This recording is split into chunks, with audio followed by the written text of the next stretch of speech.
Hey guys, it's your boy Big Wheel Dog 82 in the soil, and I've been getting this question an awful lot, and it's about time I put out this video to show people exactly what I'm doing and that they don't gotta worry about me.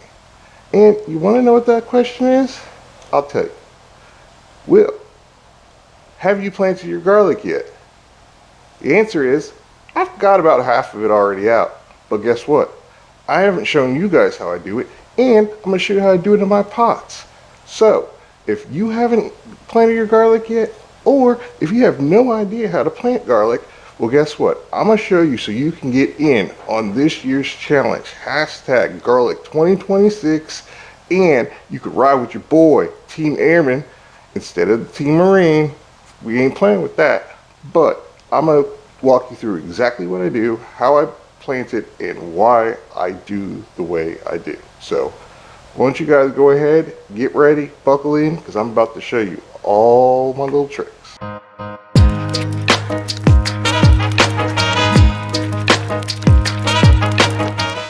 So as we start off this whole process, we're going to go ahead and sift the Pro Mix, not because it absolutely needs to be sifted. I just generally like to sift everything to get it pretty much, broken up, and it doesn't necessarily need to be anything more than this. I believe this is just a 1/4 inch sieve that I use for both the Pro Mix and my compost usually. Next up, I just go ahead and I pour in some extra perlite just for extra drainage. There's no real express reason why you need to do more than this, and I just poured it through the grate or the sieve so I didn't have to take it off. Here you see me putting in some granular fertilizer. It isn't written on the bag really, but it's just the Spoma garden tone. I think it's a 343 or 345, something like that. I just don't add a whole lot of it just because I don't want a bunch of nutrients to be in there really. Alright, in this bucket here is mostly about a half and half blend of just old potting soil that was reconditioned and re-amended, along with half of just potting soil that I had already made up. I had some extras, so I just put it together. I really just added it to this just to bulk up the amount of soil that I'm prepping here for my garlic. So you don't necessarily have to have old soil, but I like to just use what I've got on hand just because it's there. Here is the compost from my accidental worm casting video. If you haven't seen it already, I just went ahead and I sifted out all the castings out of it, and then I put whatever was overs into this bucket, and I figured I might as well just go ahead and use it in some type of beneficial way. So this is a prime example of a situation that really needs a lot of organic matter. I like to put a lot of organic matter in with my garlic when I plant it, so I might as well just go ahead, and I'm just sifting it just to really get out all the huge pieces. You see I got a worm right here, so you do with what you will. You don't have to do this. You could add in your own compost or get some more. I just suggest making sure there's a lot of organic matter, especially if you're going to be growing in containers like I did. So now that we've got all that done, we don't need the screen really anymore, so I'm going to put it away, and then we're really just going to get in here and give this a real good mix. So initially, just so I can do it on camera and you guys can see it, I've got it up top of this I believe it's another tote that's upside down, so I can use it as a station if you remember some of my gardening with disabilities videos. But after I cut the camera off, I just went ahead and gave it a real thorough mix using a garden fork. And I mean, you don't necessarily have to go all cray with it or nothing like that. Just make sure you get anything and everything that you put in there mixed in real good. That way you've got a base of soil that's the same for every single pot that you've got. And I mean, that's about it. Now that we're ready to go, all you gotta do, fill up your pots. I picked these smaller pots, and the reason I did is because I'm gonna put them in my raised bed, so each one of these pots I'm gonna end up putting in 3 garlic plants into, or 3 cloves of garlic I should say, into. And you know, I just fill it in, pack it in. The last thing you want is to think you filled it up and then you gotta water it and everything collapses. So since these are short, I'm going to be able to be in my raised bed at the same level as the top of my raised bed. I figured that this will be the safe bet probably for the pots of garlic that sit out over winter and aren't brought into the garage. Things like my green stalk that has garlic in it, it will be in the garage along with my strawberries. But you know, just get a good fill on this, pack it down. I got all these pots too in the spring from a nursery center. If you don't have to buy anything, then don't.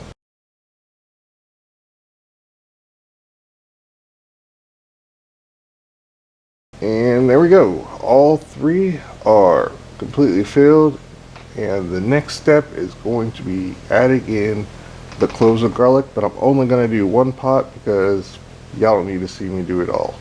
Alright, so like I said, we're sitting down here and we've got this bag of garlic. These are my purple stripe, which are kind of related to my purple glazier that I planted last year that did well for me. Well, the single bulb that survived, but this is typically how I'll do my pot. So I just grabbed a little piece of wood that I had outside left over from my compost bin build, and it's about the right size. So you know, we'll go ahead and make my holes for the garlic to go into, and you know, nothing fancy.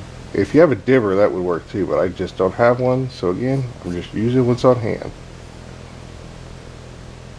Okay, so now we've got that taken care of. The first thing I'm going to put into this hole is worm plat castings.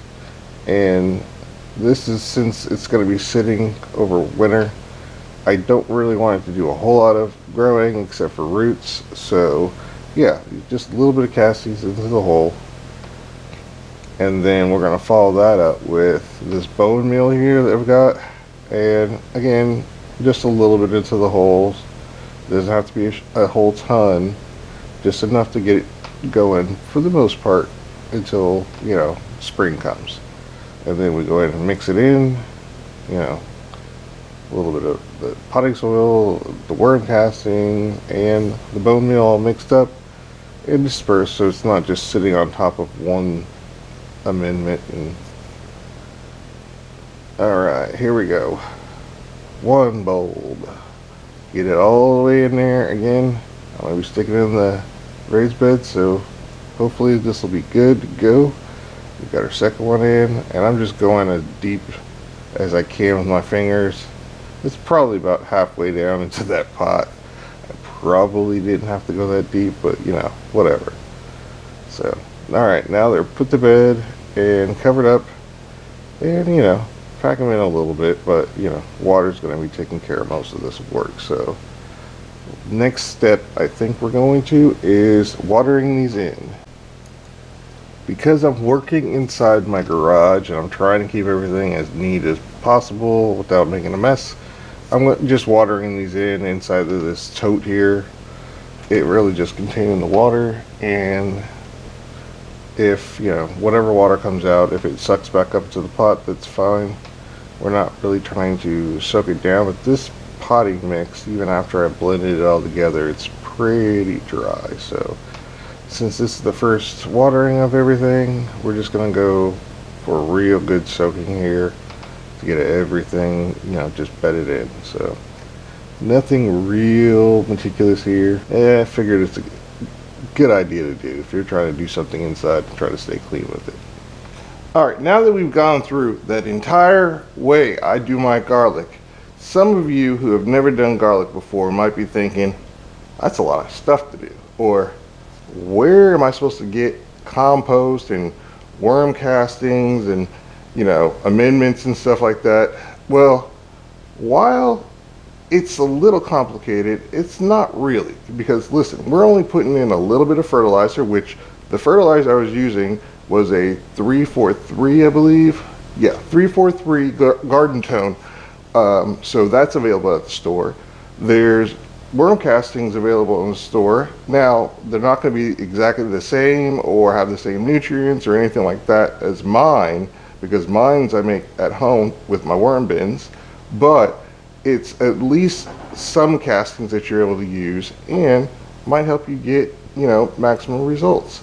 Now, the bone meal that we put into the holes and we mixed in with the worm castings, that's there for root growth and to make sure there's calcium, because we don't want to add too much nitrogen, because the idea is in my zone, I want those puppies to stay under the soil until it's time for them to pop up. And once we get through winter, that's fine. But we're going to try to control that as much as possible. So, it's not really that hard. Pro-mix, perlite, worm castings, compost, and if you've got it, you could always add a little bit of sulfur into the mix just to protect the bulbs, control mold and mildew and bad things that happen to the garlic. Mine already has that incorporated in it, so that's about it. And those of you who have already done garlic or know how to grow garlic, I don't know, you tell me whether mine's as complicated, simple, or just, something easy to do. I mean, it's not rocket science on my part. The only trick for me is that I've got to protect them in the winter, because the pots that I had last year, I only had one bulb that made it. So, new game plan this year is I'm going to utilize my raised bed. So once that's all cleared out and ready to be put to bed technically for the fall, I'm going to stick those 3 pots and any other smaller pots that I have into that raised bed to protect it, and then I'm going to pile on the leaves. I might even have to have something on top to contain the leaves so they don't just blow away through the winter, but that's another problem for a different day. And the second option I have is utilizing this garage. It's unheated, so that'll make sure that we get the cold stratification in, but it's protected from the elements, so rain, snow, wind, and I can easily come out here, because you are going to have to water your garlic even through in the winter every now and then. So doing that is easy. The stuff that's outside, it will get watered by the rain and the snow and whatever. So I'm not really going to worry about that, because that's going to be well hydrated before that time comes. So, but that's it. That's my secrets. And they're not really secrets. And last year, the single bulb that I got was pretty decent. So I'm doubling down on that, and that's exactly what I'm doing this year.